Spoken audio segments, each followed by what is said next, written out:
In a number of my vlogs, for example, Kajawan, Animism and the Environment, Boundaries of Protection from Black Magic, Is Magic Permissible, and indeed Judgment and Justice, I've already spoken about my decision to stop trying to control things and to submit to the universe. Now, these were in response to events that were sent to me by the universe and meditation, revelations that came to me in meditation. But I was so surprised when I was admittedly rereading my favourite magician's book. It's actually 3 books in one. Josephine McCarthy, the Magical Knowledge Trilogy, who says exactly the same that I'm saying, although from a less spiritual perspective. Now, as I say, I'd read it before, and it may well have influenced me, but I was completely unaware of it. I was completely unaware of the influence it had on me. I believed that these revelations came from meditation and the events that I was experiencing. Now, of course, there's another vlog, the 100th Monkey, which would suggest that such things can come independently. So in other words, people around the world can have the similar discovery and yet be unaware of the other person having that discovery.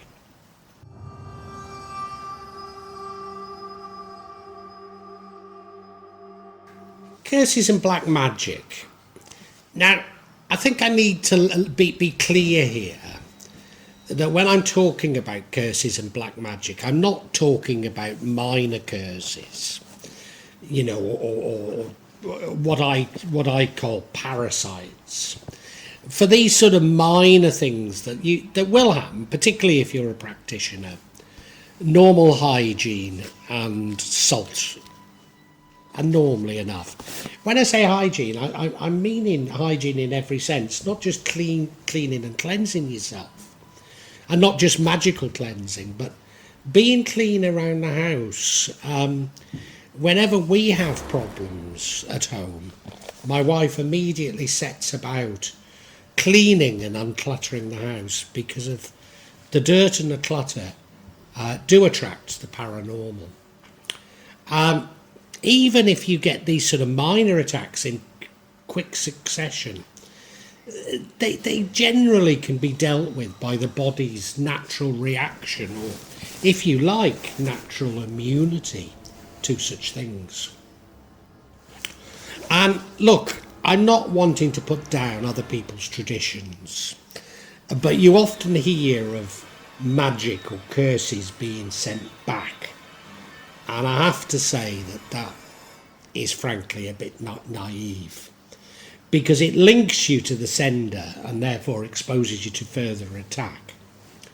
Now, probably those people who do it don't actually get into any major harm, because what they're dealing with is a minor attack, or incompetent magicians who've sent the attack in the first place. So I do need to make this distinction that I'm referring to major curses here, major curses that are designed, that are well designed to severely affect you, maybe even to kill you. Now, the only experience I have, or I believe I have at least, is from the non-Western tradition. And therefore, I could only find help. And, you know, believe me, we searched the island of Java for help. The only person who could really help us was Parcano, because he totally understood the Kajawan tradition. So, you know, you do need help when you've got a major attack like this, and you need help from somebody who really knows what they're doing. Watching Parcano, I don't believe that there were traps placed within these curses that are so common within the Western tradition. But equally, I very much doubt that I could have sorted them out myself. Although, there's many things I can sort. If they're fairly minor, I can sort them out. Now, taking care of, if you are affected by this, taking care of yourself is so important. Taking care of your general health, because as soon as you are affected by these things, whatever little, what can I say, little holes, little cracks within your protection, within your general health, whatever little ailments you have will immediately be multiplied. So, the healthier you are, the better you are going to be able to fight this. Having said that, when I'm attacked, I crave coffee, tobacco, and chocolate. And, I feel guilty about these things. But again, listening to Josephine, she actually recommends these as helping you dealing with these attacks. Now, the other thing that helps me greatly is to get back into the mountains, into my home in the mountains of Java, away from Jakarta. And, as soon as I get back, first of all, I feel very, very tired, and I have the most wonderful sleep I've had since leaving the mountains. But the other thing is, I feel completely different. I begin to feel completely different. Now, you might say, oh, well, that's the mountain air, that's being away from the pollution, that's normal, everybody feels it. But not when you know that the source of our attacks is only a few 100 metres away from our home in Jakarta. So I can also feel the attacks more, but I can feel the solution as well. Now, I've said that your general health is important. It's also important to stick clear of alcohol and drugs, because these will open up ways for the magic to work much stronger. Now, obviously I'm a Muslim. Certainly when I'm in the mountains I don't drink at all. When I'm in Jakarta, I do feel it helps me to go out for a drink. So I'm not suggesting never take alcohol. I'm not. I'd be a hypocrite if I said that. I do like to go out for a drink in Jakarta, only once a week, but I look forward to it immensely. It helps me to cope with the place. And the other thing you should avoid is gambling. So all of these things will make the attacks worse.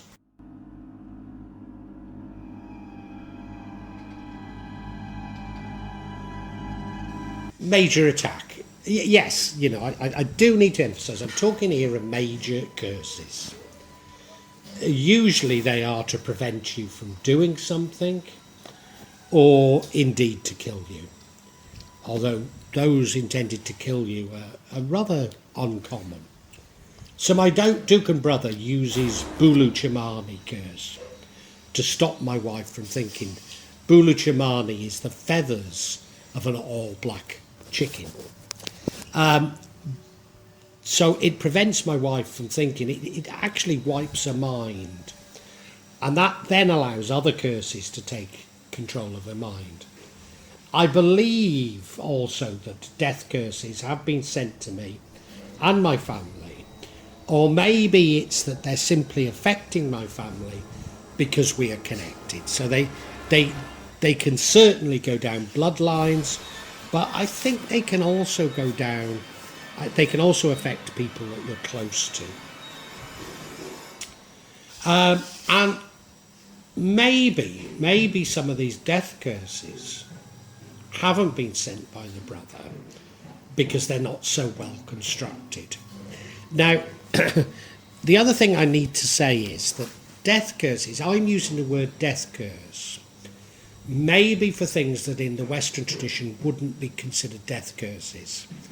So one of the spells within Kajawa is Pasugian, which is a pact with the spirits, probably with Neurobloron, to provide her with blood, normally human blood, in return for wealth. Now, just as within the Western tradition, just as certainly Thelema followers will be aware, that you can sort of perhaps cheat the spirits using human sperm. But I'm not too certain you can really. I mean, I know people do it in Indonesia, but I'm not certain that it works. I also said it was Neurobloron. Neurobloron is considered that she needs soldiers to look after her underwater kingdom. So bringing her the blood of others pleases her, and she will grant you with wealth. So yeah, I consider them to be death curses, but you might not consider they are. But certainly I know that Pasugian has been used against either me or my family. The initial reaction the body has to such a curse is very like an immune system reaction. Indeed, the illness itself is like an autoimmune disease. But the first things you begin to notice, I was going to say rheumatism, rheumatism is definitely one. It's not the first thing I feel. And the rheumatism can be quite pronounced. I mean, I've suffered for months with rheumatism from these curses. And although Josephine doesn't recommend taking ibuprofen, I find at times it's the only thing you can do. Although, strangely enough, alcohol seems to help that as well. Now, the first thing I normally get are either rashes, like a prickly heat rash, or conjunctivitis. Although increasingly I'm getting problems with my ear. I'm getting something known as Singapore ear, which is a bit like athlete's foot of the ear. So yeah, it's a fungal infection of the ear. Headaches are very common. The other thing, I'll call it asthma because I am asthmatic and it feels identical to asthma. But why I hesitate is it doesn't seem to respond to inhalers. So my youngest daughter has been put on oxygen a number of times and prescribed inhalers by doctors, but the inhalers don't seem to work for her. Now, if it is aimed at killing you, you will experience major accidents, unexplained illness, and even for any major curse, bad luck. Now, I hasten to add, if you survive, because I am talking about things that are very, very dangerous. If you survive, the body does adjust to the attack. But you'll probably be scarred with health problems. Almost certainly it'll shorten your lifespan. And you'll have an inability to psychologically escape what has happened. So many of my vlogs, and indeed when you listen to my novels, are about particularly my wife coming to terms with what has happened to her. And our fright, our constant fright that events are repeating themselves. But some of the blocks in your life will be removed, and good fortune will come flooding into you. In the West, in the Western medical tradition, magical tradition, major attacks don't have a shelf life, and may continue until they achieve their goals, even over generations. And whilst that's true in Indonesia, very often there is a time limit placed on spells. In fact, anyone who uses curses, who then consecrates another person, is involving that other person in the curse. And this is a very good reason why you shouldn't go to anybody when you're seeking help with magic, particularly help with black magic, because the chances are that the magician has been consecrated by, or is on a line of magicians where the consecration, somebody has used a curse. So every one of them is involved in that curse. And especially if the magician is claiming that they can send the curse back, or that they can fight magic with magic. Because if they're doing those things, then for certain they are creating bigger problems, not less.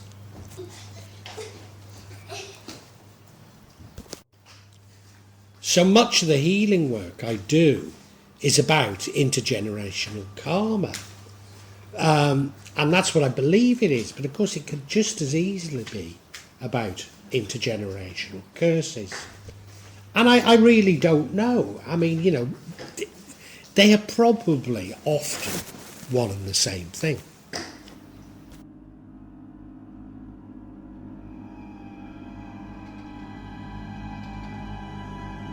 Submission.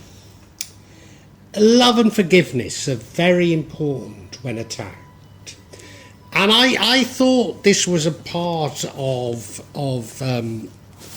actually how you were dealing with the person you were attacking with, who was attacking you.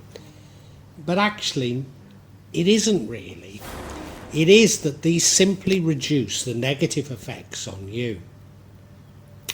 So learning not to be judgmental, learning not to rise to the provocation is your first line of defence.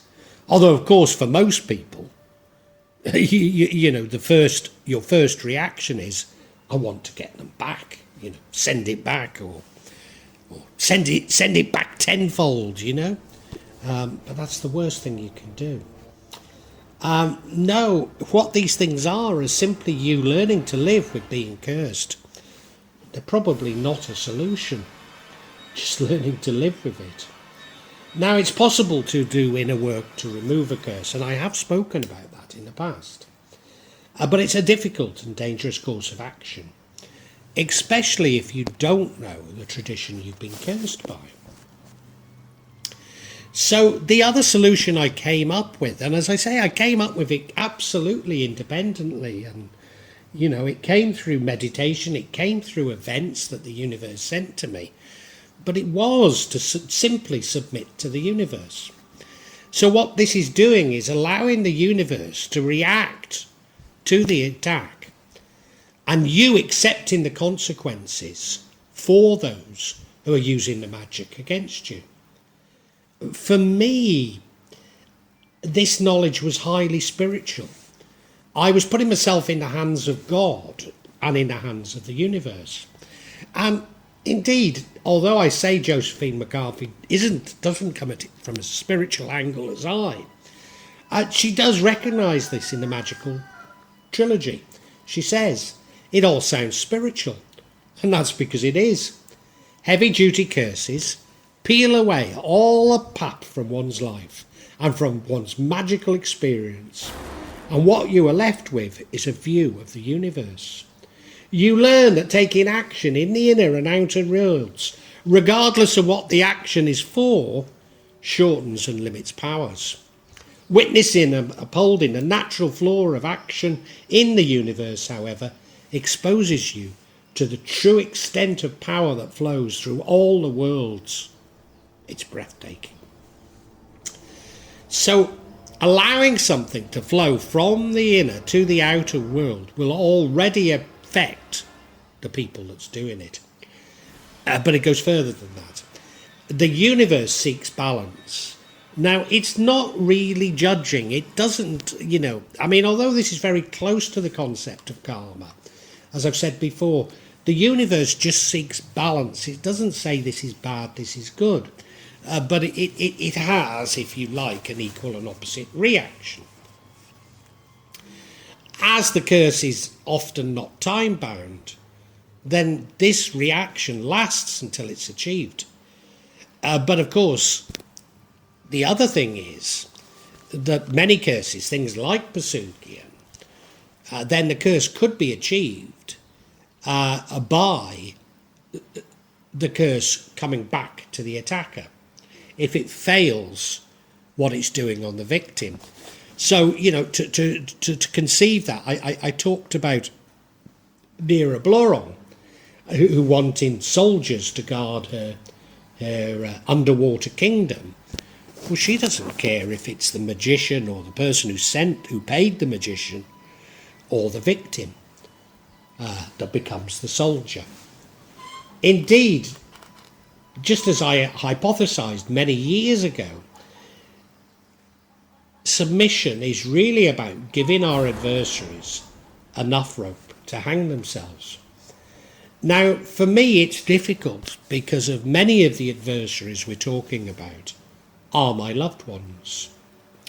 But even if they're not your loved ones, you've got to remember what I said at the beginning of this chapter or this section. You still need to forgive. You still need to forgive them. So it's not an act of retribution.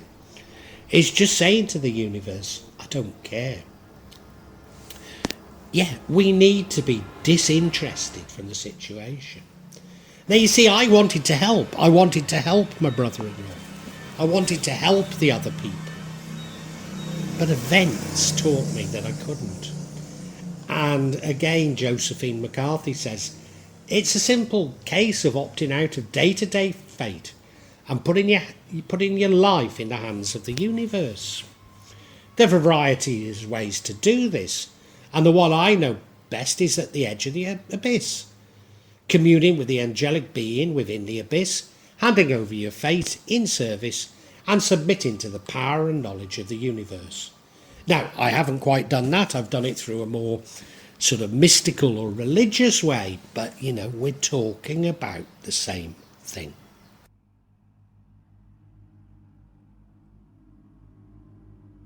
Serving the universe. In fact, what you're doing is becoming an inner servant, committed to helping others in return for some magical protection.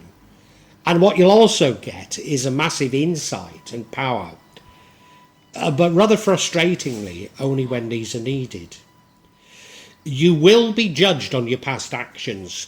So, I've been through a long, dark night of the soul, and repentance is very much a part of it. And accepting your punishment for these past actions.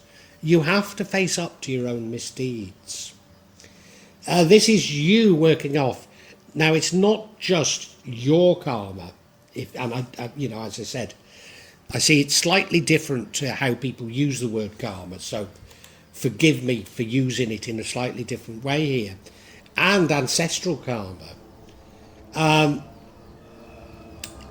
the reason why I sort of picked up on this word karma was, of course, it's less judgmental than most people see karma as being.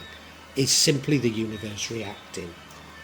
Now, remember I mentioned the consecration of others. Well, these form the intergenerational lines. So could these intergenerational lines simply be the intergenerational karma that even I speak of? But could that simply be it?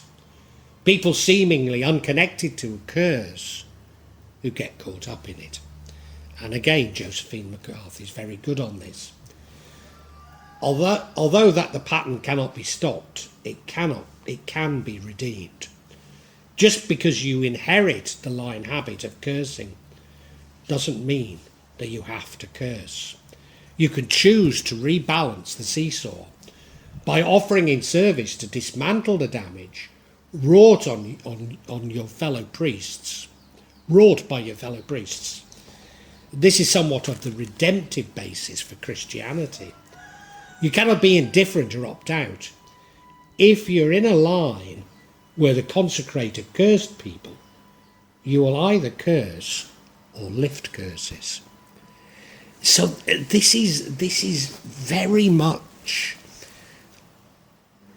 how I feel about this. I feel I have no choice.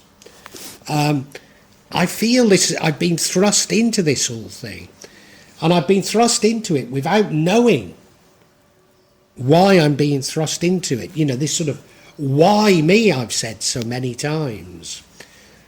And yeah, it is to do with intergenerational curses. I mean, I've speculated that maybe my father's family line was involved in slavery, you know, and I've spoken about that before. But, you know, I have no idea what the curse is. I've no idea what it is. But what I do know is that I have to do something about it. And the only way I can do something about it is by being of service to others. So, you know, it's a stark decision, as Josephine says, a very stark decision when you realise it. But when you take that, it means breaking your own bad habits, including a desire to make a living from helping others. So, you know, although I'm committed to healing and I don't have much money, I must commit to it without thinking of it as being a living.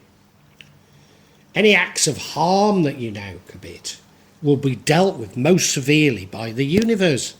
So even though you're going to pay for your karma, for want of a better word, and the karma down your bloodline, up to 7 generations, we believe, anything new you do will also be very, very severely and rapidly stamped on by the universe.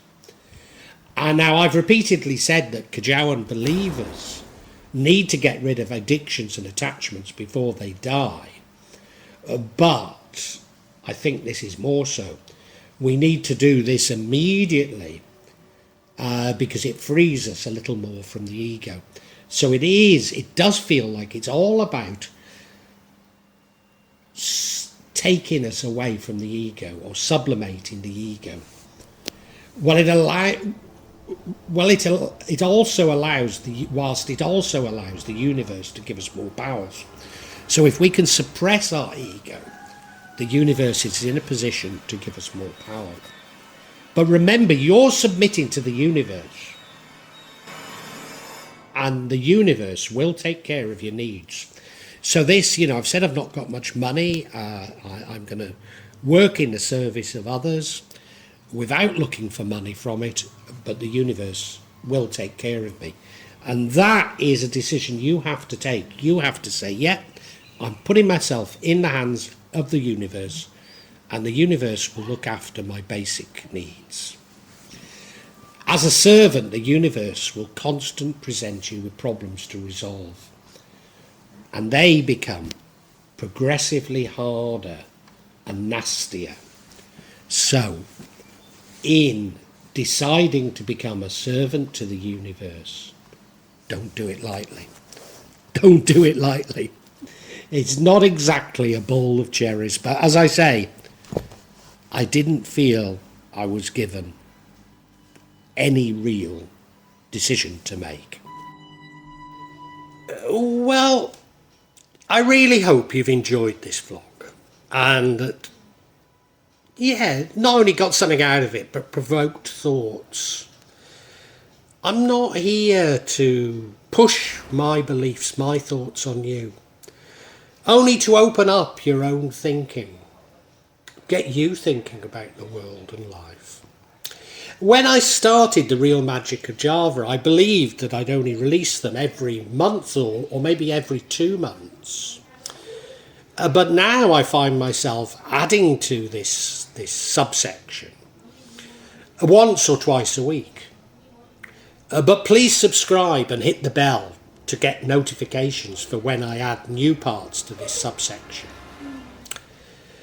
In part, the reason why I'm doing it more often is that the concept has moved from filming rituals and events that took place in Java to me also describing my beliefs and philosophy.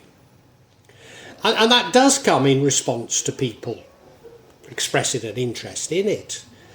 But of course, you know, me actually seeing rituals and events really doesn't happen so often. What I would say to you is that there's no attempt at subterfuge on my behalf. And when I do experience rituals, I will include them for you to see. And as I say, there's no way I'm trying to mislead you. And if I believe there is subterfuge, if I uncover it, I will point it out to you. I'm trying to be as honest as I can be. Now, please make comments, please ask questions, and I'll try to be as honest and open with you as I can be. Of course, there will be some of you who disagree with me, particularly when I talk in terms of my own beliefs, my own feelings. And, you know, you're welcome to alternative feelings, and we can agree to disagree. Sometimes I find that people on YouTube can be unnecessarily attacking and aggressive, and at times I don't restrain myself enough, and I apologise, but it's not my intention to put anybody down, you know. I know what I talk about can be emotive, and it can be challenging to your beliefs, but you know, I'd love to enter an open discussion, a heartfelt discussion, but unfortunately, I often come across things that are, especially when people quote the scriptures to me, I've just no idea where it takes us, you know. Because I'm speaking from the heart, you know. I mean, you know, sorry, if you want to quote the scriptures at me, do so, but it doesn't have much impact on me, you know. I personally have no desire to impose my feelings on you, and I suppose when people try to do it to me, it washes off, you know. All I'm trying to do is I'm trying to share my feelings with you, and I'd love an open discussion on feelings. I really would love it, you know. And sorry if I don't always react as best I should. I try and cure this in myself, but I think this is part of the sort of narcissism of social media that I talk about so much in this subsection. So look, if you've enjoyed it, I really urge you to listen to other sections on this channel, particularly the 4 audio books that I've uploaded onto this channel. Yes, they are in a novel format, they are novels, but they go into much greater depth than my thoughts and feelings. Now, what I would say to you is these are sequential. So my thoughts and feelings develop as we go through each chapter and each book. So it does begin with 1.1, the Chinese cemetery. But, you know, hey, it's up to you. Feel free to dip in as you wish, as you want. And, you know, really heartfelt thanks for listening to this. And I really want to say a great big thank you, and God bless you.